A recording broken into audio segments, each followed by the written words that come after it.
A client recently asked me, my wife seems happier, but I'm still not getting what I want in my marriage. Should I bring this up with her? And that's what Cynthia and I are going to talk about here today. I'm Jeff. This is Cynthia. Welcome to the C Note Show, guys. As always, this is the post that I'm going to get into here in a second. But of course, we're here to talk about long-term relationship, marriage, and loving and leading with Mojo. And Cynthia and I teach what we call level 3 deep conscious intimacy. So I love to show research that I find, but here's a post from our forum. He has a question here. Should I just mostly shut the F up and work on myself? He's referring to a video which is actually entitled My Wife is Distant During the Holidays. Here's what to do. That's what this link is going to. And here's really his question. If I want to maximize the chances of reconciliation with my wife who's living in the same house with me, but we're separated, if I want to maximize the chances of reconciliation, should I just shut the F up and keep working on myself? Should I mention how impressed I am by her changes, or is that in danger of backfiring? Should I raise any of the elephants in the room, like the recent house valuation, because maybe we're going to sell the house? We're not sure. She's wanted to move out in the past, but right now she doesn't. Our plans going forward, or legal or financial matters. Should I mention any of this? So, first off, Cynthia, if I want to maximize the chances of reconciliation, well, you move the queen here and the pawn here. Well, no, it's not chess. We want to play some checkers here. So, considering just playing checkers, not overcomplicating this, when this man is asking, should I mention how impressed I am by her changes? Is this going to backfire? What comes to your mind first, please?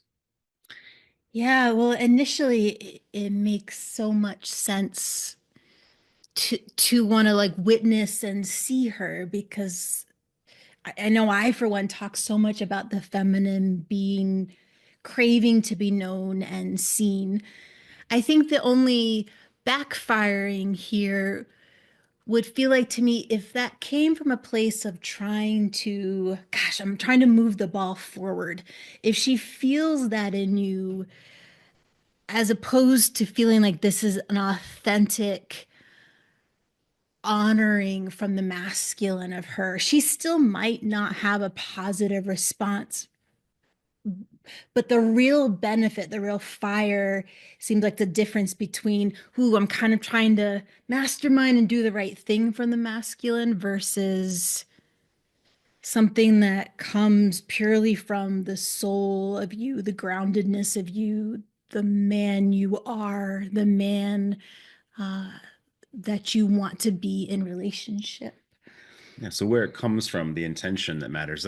Guys ask me, well, strategically, aren't I supposed to do A, B, C? And isn't that the same thing that you're saying? Whether I do it because I'm wanting the relationship to be better, or if I'm doing it from this heart-centered place, what does that really matter? What's the difference in the space with a woman? She will feel strategy as that there's something that's trying to be gotten from her. She might have a pre-story in her mind that that's always what you come with, but there's something in the strategy of that comes from the mind that's very different from the energy that comes from the heart and the soul. And again, she might struggle with both. But if we're talking about the feminine moving forward out of pain with you, of wanting to be in the container you set, uh, strategy will feel like constraints. The deeper energy, the grounded energy, the sacred energy from you feels like the best invitation in the world. Hmm. Awesome. Thank you for getting us started. Yeah, Mr. Shivago, can you, Dr. Shivago, come on and talk with us about this? I know you posted this about a week ago, week and a half ago. I'm curious where Yeah. your space is with it now. Yeah. Yeah. So a couple of things. I mean, I take the point about strategy, but I'm going to say something that I don't know, kind of push back a little bit. Look at there's a cliche that not to decide is to decide, right? And there's another cliche that I'm gonna make up now, so it's not really a cliche, which is if I decide not to strategize, that's a strategy. Like in some ways, you can't avoid it. I Mm-hmm. mean, like if you see what I'm saying, like, okay, I'm not going to strategize because I don't want to do this. Well, it's like another strategy. But anyway, let's put that aside. Where am I with this thing? I decided not to raise the issue of her. She really has gotten better. She really has. She's notably gotten better. I don't know what's going on, but she has. Great. But if I bring it up, I'm afraid that it will flag the ways in which she was kind of not so great before. So I think I just won't bring it up. Just to update you on the situation, I haven't done anything, raised anything. I did rent 2 cottages for the summer. 1 weekend, 1 weekend to take the kids. And she was like, well, that'd be great. The kids are going to love that. And I said, well, you can come too if you like. And she said, I'm not so sure I want to spend my vacation in a cottage with my ex. And I said, okay, I was pretty, I was fine, whatever. And then I brought it up again this morning because I got the second cottage, which is the one that we used to rent every year before the D-bomb. And she said, well, maybe I'll come up for a few days. I don't know. I'll figure it out. So she was very non-committal, but she was non-committal. She wasn't kidding. No fucking way I'm coming. And that's where it's at now. So, I don't know. Yeah. So right now, what I'm doing is just I'm continuing to give her space. I just feel, it's been 2 years. And I wonder if there's a point at which a little pushing, a little bit of might not be a bad idea. Anyway, that's where I am. Sure. Good. Okay. Awesome. So thanks for the update. A few things there. So to be fair, you're right that strategy or not deciding to do a strategy is a strategy. That's all true. We talk about strategy here. I talk about strategy with every single one of my clients. Absolutely. The point is, in the moment, if you're trying to play chess, and in the moment when you're talking with her, you're intellectualizing, that vibe is going to come across as manipulative, right? I totally get that. Right. Yeah. So it needs to be from the heart. And I'll just say that a huge piece of this work that I think every man here and every man watching this, I hope, is aware of is, what are my values? What's my vision for the future? The man that I want to be from a heart-centered place. And that's part of our own work, to recognize that, to breathe deeply into that, to be able to come from our body, so to speak, when we're in the moment with her. So yeah, you're nodding as I say these things. Though if someone just tuned into this, it's the first video that they've seen. It's not about just what do I say, it's how do I say it, the man that I'm being, why am I saying it, all those things. Okay. So with that said, now should I mention how I'm impressed by her changes? You said that you just decided not to say anything, which is fair, but again, well, what was that decision based off of? In other words, why not just nonchalantly praise her, not for the changes, as in insinuating something was wrong before, but that's just what I don't want to do. Right. I mean, I praise her all the time, but praising her for not getting really, really angry because I forgot to do this thing. Mm-hmm. Hey, good, right. Good. That seems like that's not a great idea. Hey, thanks for not being a bitch today. That's great. Yeah. I was just saying, I noticed you're calmer. You're less volatile. Even that seems not a great idea. Right. Well, so for sake of conversation, how would you say that framed in a positive way? Hey, I loved how you came up with me and talked about what happened with the kids. That must have been tough. Thank you for sharing that with me. How would you, right? I mean, good question. I got to put a pin in that because I have to think about it, because these are all kinds of situations where the reactions are much more, muted and calm than they had been in the past.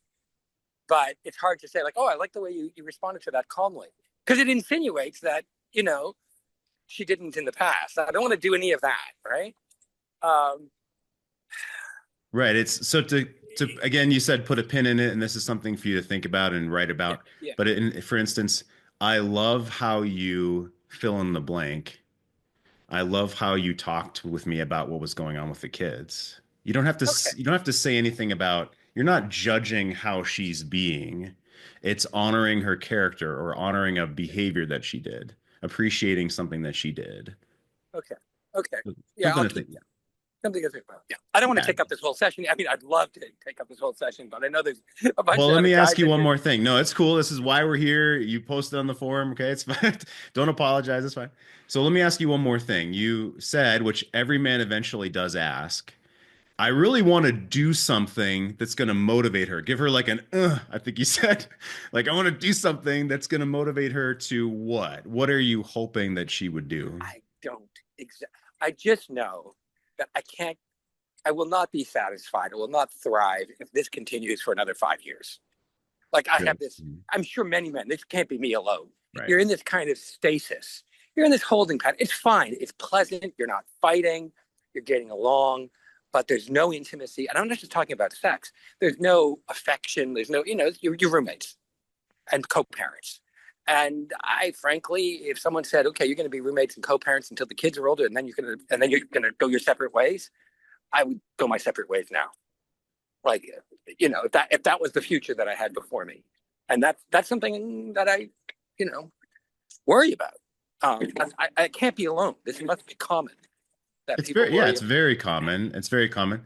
And so at what point would you want something to shift? At what point would you no longer be willing to live in the same? Tomorrow, no, don't see. That's the hard question because every day is fine. It's not like there's not like it's so miserable. I've got to get out.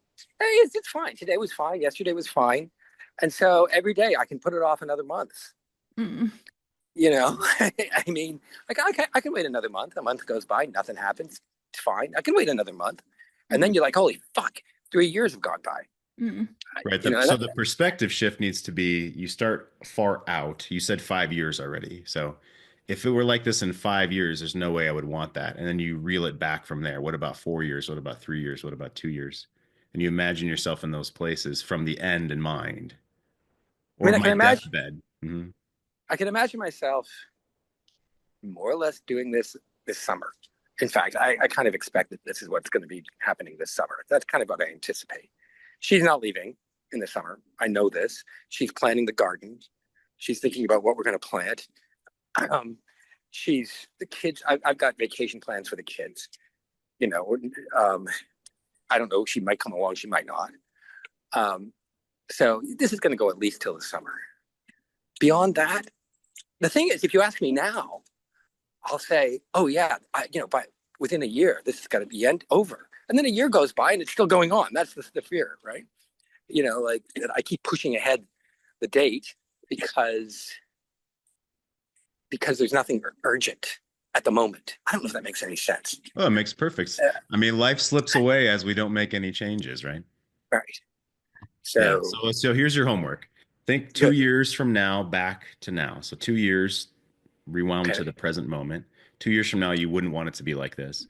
So what conversations would need to happen, or what behaviors or what changes in your life would need to happen between here and that point, whenever that is, either 5 years or 2 years or 6 months?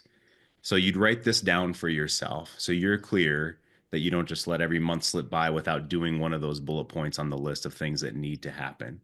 Either a certain type of conversation or a certain financial decision or a certain frame or a certain invitation you have for her. And if you're not curious about those, you can bring those on here or post or write to me. Or this is what I work on with clients.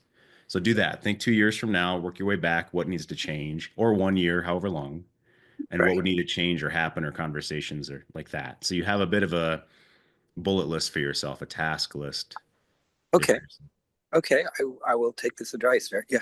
Yes. Yeah, Yes. good. Awesome. Okay. Thank you. Yeah, good stuff, Dr. Shivago. Good to have you. I feel honored. Very Good to be good. here.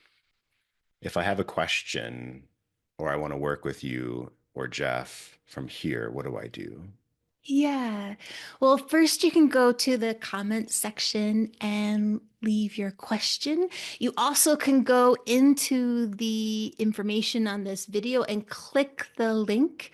We have a digital product that is specifically for turning your marriage around, or you also can contact us for one-on-one coaching.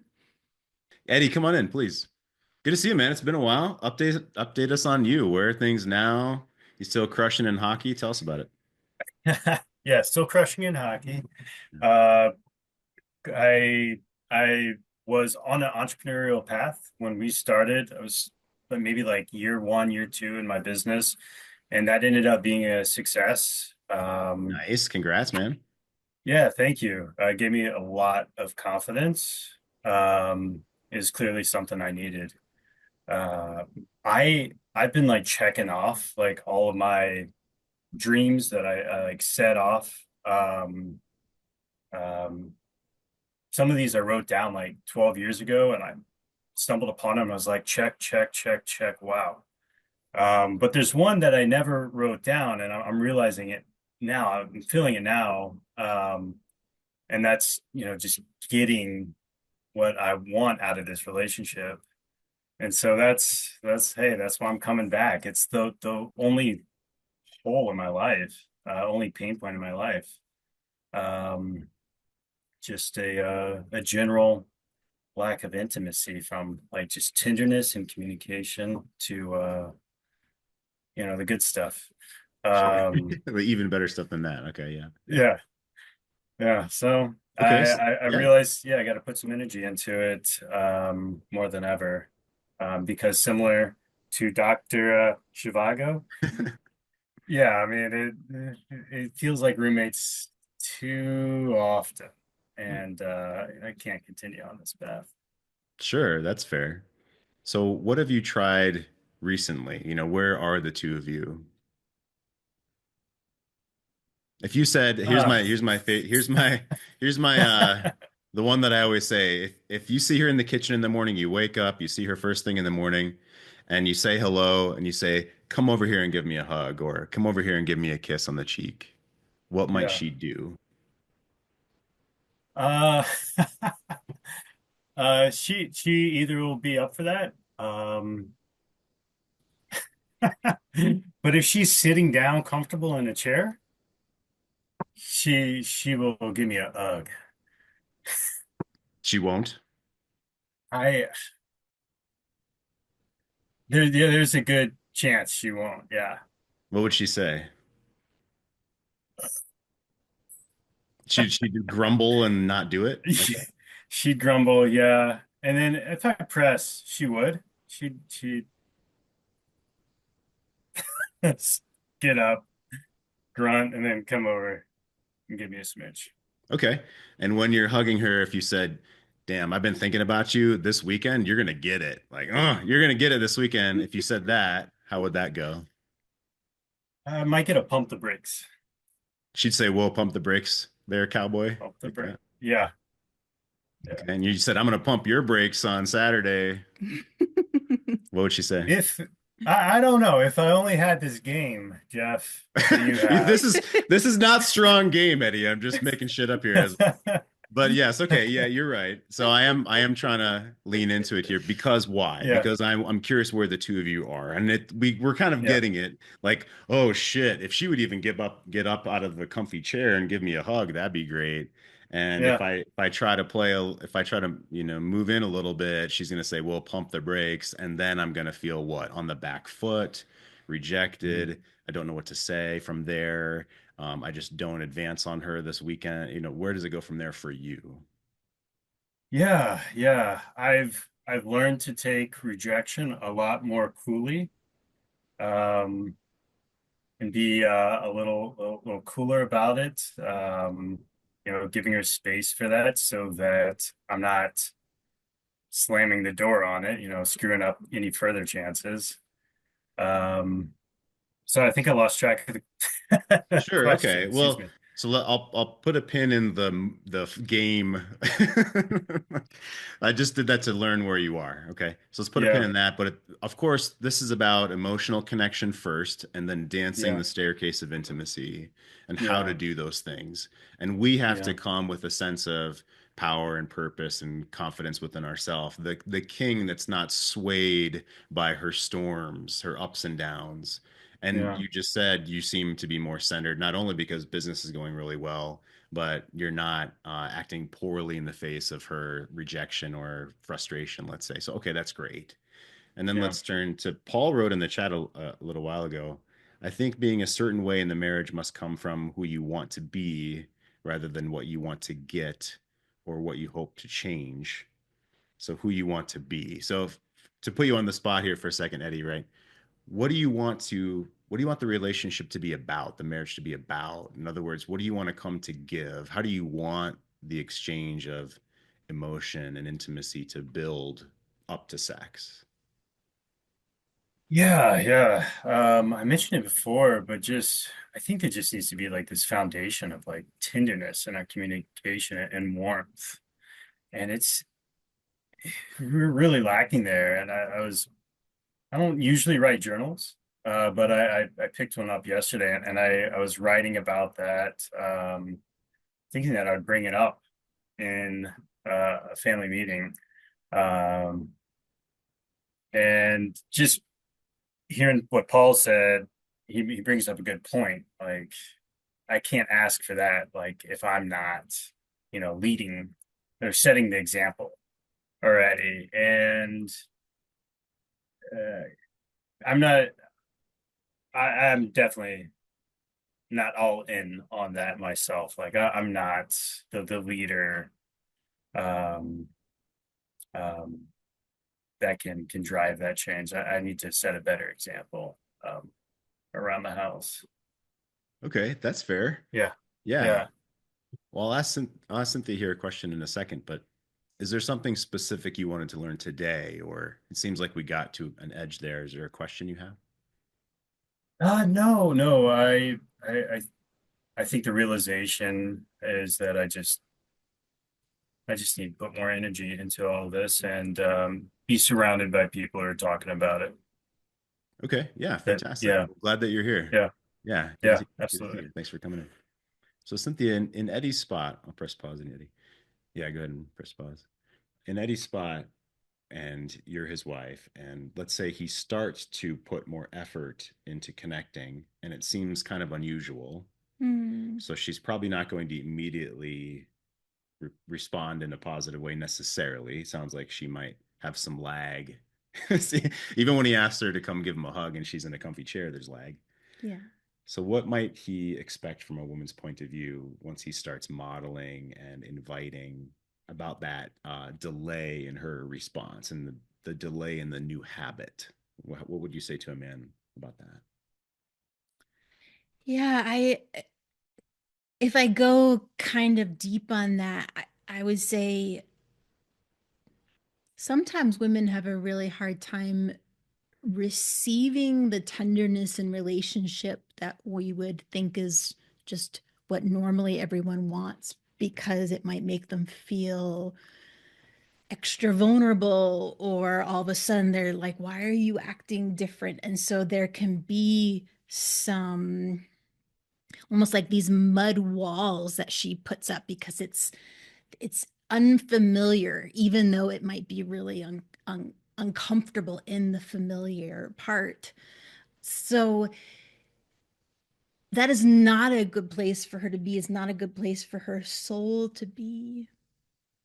And so when the masculine offers a different way out of this, and even you as a man creating the permission in relationship that we get to do tenderness together, we get to do connection together. It's even something that you're willing to stand for. Talk about an invitation out beyond the mud walls that are literally weighing her down, uh, and that she may even cling to, which seems so silly, but uh, are not providing her any strength or stability. Well, that's super well said. Like she has clumps of mud on her shoes, maybe as well. And guys, when you start something new, like if you start going to the gym again, you're not going to throw three plates on each side and try to try to yank that weight up. You're going to have to slowly work into it and have compassion with your own self too. So, what would you add on to why she has these mud walls at this point around her? How does that serve her to have these mud walls? And then ultimately, what's her responsibility with those to Mhm. take those down? Well, so what could it serve? It could serve to be kind of a power play for her. More, I guess, Eddie, what you were sharing, I was getting the feeling that maybe your wife has a bit of collapse, and there's a safety in being collapsed in life sometimes, as opposed to being like generating and moving forward. And again, being in a place of collapse is not life for her, for anyone. Eventually, with your invitation there and with your willingness to have the line in the sand of what this is what you deserve, what relationship together is meant to be, she does have the ultimate responsibility to rise to that, to show up for that, to be alive to the offering of aliveness. Yeah, that's awesome. And to have patience as you lead the way for yourself and for her. Really good. That was great. I want to go to George here in a second and also read the chat some more. But let's jump forward into a bit of research. So, again, here's our topic for today. My wife seems happier, but I'm still not getting what I want. Should I bring this up? We're going to touch on being clear within your own self, on perspective and approach. We'll touch on those before we finish the call today. On Reddit, which I like to search to see what, let's say, laymen out there are asking and saying, this person wrote, withholding feelings from your spouse to avoid arguments. In other words, should I bring things up with her or not? Because I want to avoid arguments. Does anyone else do this? Do you ever feel like you can't be honest or transparent with your spouse about your feelings or emotions because it might cause huge conflicts or arguments? So you end up withholding them and pretending everything is okay? And this gentleman responded, take some advice from a man married 51 years. Don't bottle up emotions. They build and build, and pretty soon you wake up one morning and your marriage is over. My wife and I have survived this long by being open and honest. When my wife and I first got married, she was like you. She didn't want to discuss anything I did that bothered her because I would maybe get upset about it. She became depressed and had anxiety problems and finally sought medical help. Once I realized she was having these problems because she felt she couldn't talk to me, we decided that we would openly and frankly discuss any and all feelings we had about each other. It completely turned our marriage around, and we each developed a greater understanding of each other. Better to have minor little disagreements than hold your emotions in until you become ill or until you explode and send your marriage into a spiral. So, Cynthia, what is it about, you were saying a moment ago, a woman, there's benefits to being collapsed. Yeah. So what are those benefits? And well, what if the man doesn't handle her emotions very well? Why does she want to keep them inside then? Why has she maybe closed down over time? Yeah, the benefits to being collapsed is it just like over the top explosions can almost be a numbing experience for really painful feelings. The collapsed personality, the collapse in her can be almost a numbing of that because then she doesn't have to feel a lot of pain or a lot of sorrow or a lot of disappointment. Uh, she may have also learned even way before relationship, way before marriage, that that's a place that she can go and have sovereignty if she experiences that she can't really rely on your emotional regulation or a parent's emotional regulation. It collapses a safety, a place of safety and self-protection, just like kind of being over the top can also be that. So from there, in a level 3 relationship, as we talk about, where is she again responsible for her emotional regulation? Because there's a lot of talk out there, of course, and we see in our comments, right, that oh, she can do anything she wants, she can be any way with her emotions, but the man has to be perfect. Hmm. What is she actually responsible for within her emotions in a level 3 moment? Yes, that so I really, as a woman, can feel when the masculine, when the man's really leaning into his edge. I would say the feminine edge is in the moment, even if an exchange is uncomfortable, even if it brings up old pains and old hurts, even if she's like part of her process is she wants to blame you for everything, that she is showing up to the experience with at least one element or one window open for things to be new, to show up newly, and that it may still collapse into an old pattern that she has, but it is her responsibility to show up and be present with this moment. That's well put. George, come on in. Talk about your comment here. Not being affected by her emotional storm. I don't think I'm affected by it anymore, insofar as it doesn't intimidate me or stop me from turning her around with respect to her desire. Let's talk about that. But boy, is her emotional storm exhausting. That's why I shut the F up and just focusing on my own life is really preferable sometimes. Yeah, come on and talk with us about that, George, please. Able to Yeah, come in? I Yeah. think thanks. First of all, I think Cynthia captured my wife like perfectly. That collapse, I think historically is, back in the day, I'm a more volatile style. That was too much for her, and I found myself changing just to suit that. And I mean, it was fine for me to do it and just to be respectful of how any little, but it's like it's gotten to the point any little thing is, the sky is falling. So even that comment made by the man, minor disagreements are preferable to letting things go. I mean, even minor disagreements now, I have to be cautious because, oh, based on the last 18 months, could the sky be falling again? It's time to move out or it's time to separate. It's the whole drama of that. But I don't, I guess my comment is I'm not, I've gotten to the point now where I know, yeah, her emotional storm's her emotional storm. It doesn't discourage me. I've had already now, thankfully, quite a few experiences as recently even as last night where I can watch her mood and not be afraid of it. I've heard her voice resistance in the sense of, well, I don't know where we're going to go on this new path. I'm completely shut down, emotionally, sexually. And yet in that moment, I can still like pull her in close, look at her a particular way, give her some and see that little thing change, right? But I can't keep doing. I mean, I'm wondering how long I'm going to have to kind of do that, live with this sort of level of, okay, it's, like yesterday she came back from a typically hard school day. I came back a little bit later and there she was all kind of stressed out. And later on, I just sat right next, I decided to go right up next to her, sit down, put my arm on her shoulder, and she kind of gave me a look like, where's this coming from? And I just persisted, right? So I can do that. But boy, after a while, when it's not, when you're not seeing kind of like acutely I can change it, but when there's no move towards changing that chronicity of, general malaise, like I just want to get out of it.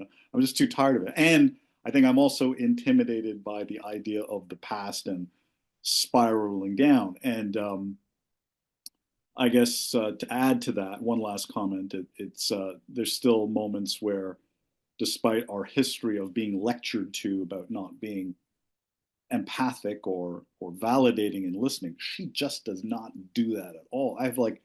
I mean, she's such a guy. Like she's asked me to share things, and I'm sharing. The first thing out of her mouth is to instruct or to correct or to give advice. And I finally got fed up with it on the weekend driving. I said, I don't need you to fix my problem. I don't need you to give me advice because you have been the one to tell me you don't want to be in a mothering child relationship. So don't put me into that role, right? So then, of course, I knew that was going to set the tone off. And she was really sad and upset, started to reflect on the past week. So we set that straight again. But this is the type of stuff I'm talking about that can be exhausting. Yeah, that's totally well put. Let's work backwards real fast because there's gold there. So if maybe you wait till the car, you're done driving and you say, right, hey, I want you to listen and not tell me what to do. Yeah. Or hey, I want you to open your heart to me and not try to fix what I've got going on. And because the way you said it to us was kind of frustrated, and I don't know if that's how it came across to her. Anyway, point being, it did. Eventually, it did. Yeah. Yeah. So point being, and this is to men. I'll say this to men that have been doing quite a bit of work for a while is, and this goes back and forth either way, but you'll need to teach the other person what you want. Right. There's this assumption, and we've talked about this a lot. There's this sort of layman's assumption that women are better at relationships than men. That's not true. We all suck. Okay. we're all pretty bad at it, and we all have to practice, and we all need feedback, and we all should have people we can go to and talk, right? And you want to be able to tell the other person what you want without judgment and frustration if possible. And so that's fine. Telling her, hey, I'd like you to just listen or give me some words of support and not try to fix it. And if she's upset, that's fine. You cross that bridge as best you did. Like, so, okay. Otherwise, I want to say something, and then I want to ask Cynthia about this. The more grounded, and we've been using the term level three a lot in this call. So the more grounded in level three, open-hearted you are as a man in the sort of masculine presence and openness, the more exhausting a woman who's bringing shit from the past will be for you, or shit from her work day, which is not the present moment. Because in your grounded openness and your open-hearted kingliness, you want a woman who's in this present moment with you, open, shining, blooming love with you, for you, through each other. And if you don't have that, her bringing crap from her day is going to feel exhausting. And it is. And that's okay for a while. And that's what I'm hearing from you, George, is you lean in, you persist, you love her in that moment. And it gets exhausting. That's normal because you're not being pulled down into the crab bucket of her bullshit from previous in the earlier in the day or earlier years ago. So talk with us about I'm really curious about it. I want men want to teach their woman, they want to lead, invite her into the present moment. And so what needs to shift in her in that moment for her to put down the past and come into the now? Yeah, I think originally the example, George, you were giving that was so great in the car, it really hit me that as you're teaching your wife what you want in relationship, she's having to let go of this identity of being the teacher fixer. That's you know, whether it's an uncomfortable feeling, oh gosh, I need to fix it for the other person, or even teacher mode, which is like your job is supposed to fix it. Uh, so she's gonna be uncomfortable at first because she doesn't have a new identity that she has to find on her own of how to show up as feminine lover with you in moment when you're honoring her with what you're sharing. Uh,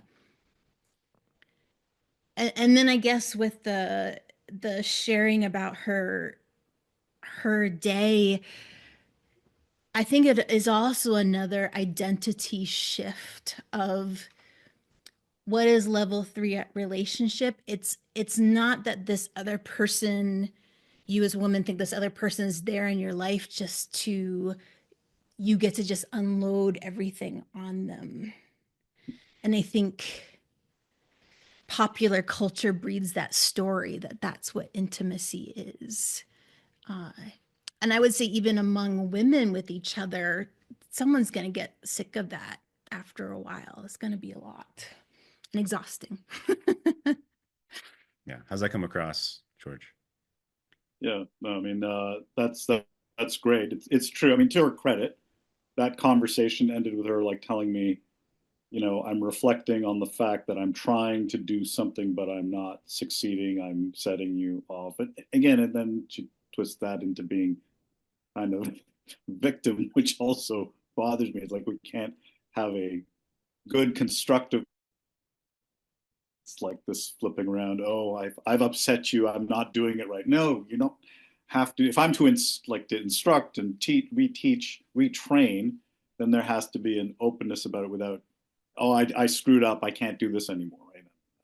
But yeah, it's good to know. Right. Thank you. So I'll leave you with one piece there to practice, which is imagine that in that moment, your wife was in front of you and she grabbed your shirt and she was trying to pull you onto your face, or she was pulling you and pushing you and pulling you and pushing you.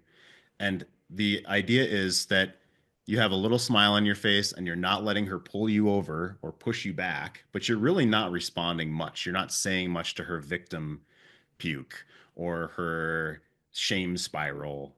And then when she kind of burns herself out from the emotional pushing and pulling and often becomes sad or dejected, then you just say, come here, and you hold her and let her be sad while you hold her. And that's about it. That's the playing checkers of that moment that I'll have you try, that I want you to practice. So, because when you're telling us, I totally get it. You're rolling your eyes like, oh my God, now it's victim mode, and now it's this, and now it's that. I get it, and that's fair, and we're here for you. And in the moment with her, Just let her yank on you metaphorically, right? And then when she burns herself out, like, come over here. And it seems overly simple, but I want you to practice that because what you're doing is not feeding into her victim Yeah. puke or the moods. Yeah. Yeah, I guess in all of this, I have to just say, I think I am really tired of the last 18 months, and I need to figure out if I'm going to continue doing this, I need to figure out how to take a break from it because Yeah, it's totally. become really tiring. Yeah. 100%.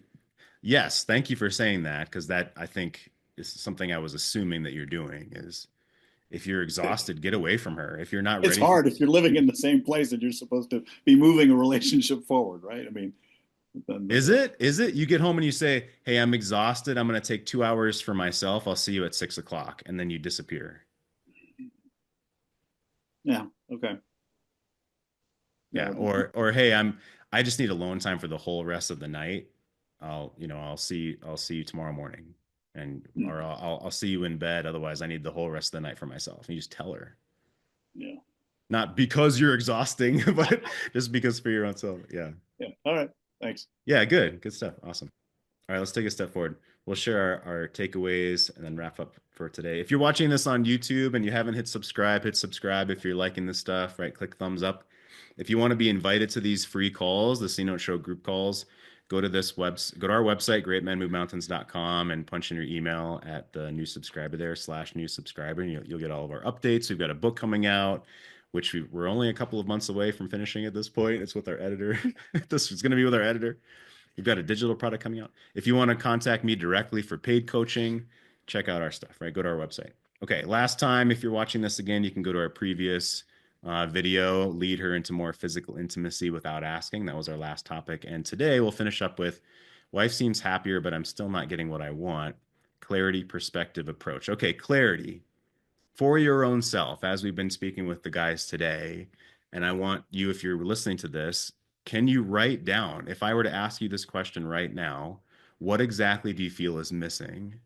And to write for 10 minutes about that. What about the emotional connection is missing?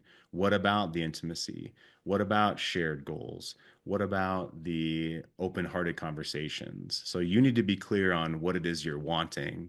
If you just say, I want more intimacy, that doesn't really mean anything. It just kind of sounds judgy. So what are you wanting? Perspective, how have you gotten here? And what is she seeing versus what are you seeing? Because those are two different things. Yeah. And then approach. I want to ask Cynthia about this.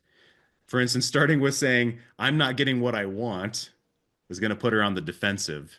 So you want to frame something around a future vision. So, Cynthia, that last piece of framing around future vision, let me ask a hard question. Okay. Caesar put into the chat, my wife told me she does want more intimacy, but her mind keeps her from letting her. Mm. So what if there's a limbo space or she feels frozen in this behind these walls of mud, as you were saying? And if my frame around future vision isn't really penetrating, Mhm. what's the next thing that she really either needs to realize for her own self, or maybe the man's trying too hard? What would you say there? Yeah, I mean, the one thing that hits me is it kind of goes back to that mud analogy. And as a woman, I know like your mind can be the thing that gets in the way for infinity. And it can always be an excuse, even though it feels really authentic. And so you mentioned like the masculine working too hard of it at it and kind of being like, all right, I'm gonna step away and take time away from this makes complete sense. And there's also you know, my wife wants more intimacy, but her mind won't let her. Well, her mind won't let her is a dragon in her life. And whether or not she's like holding hands with the dragon and like, I like this dragon or not, Hmm. it requires some clarity and a perspective and approach. And often it's the masculine in those situations that she's not doing on her own. That's kind of like, here's the line in the sand. it's not okay that this is, getting in the way of this. It's the, I'm going to protect you. I'm going to put a line in the sand against this part of you that's tearing you apart, tearing us apart. And that's, to me, that's the modern metaphor of the Viking king, uh, that the feminine so often needs. And she may still not respond to that. She might be like drowning in the water and it's like, I'm not going to take your hand. But man, I don't care what she does for a job. I don't care what current social perspective she has. The deep feminine is seeking that Viking king, that warrior, because she's always going to have some sort of dragon. And part of the gift of level 3 relationship is that you are that. And you offer her a way beyond that internal fire that she's continuing to cultivate and spiral in. Awesome. Very cool. You want the skills to be that man. That's why you're here. Caesar, we'll talk more about your specific spot tomorrow. Tomorrow we have our members only calls. So Caesar will talk about this in KLP more. And if we didn't get to your question, email me, jeff@greatmenmovemountains.com. Post in the forum, post in the comments. We'll see you guys next time. Awesome. Thanks, Cynthia. Bye, guys. Thank you.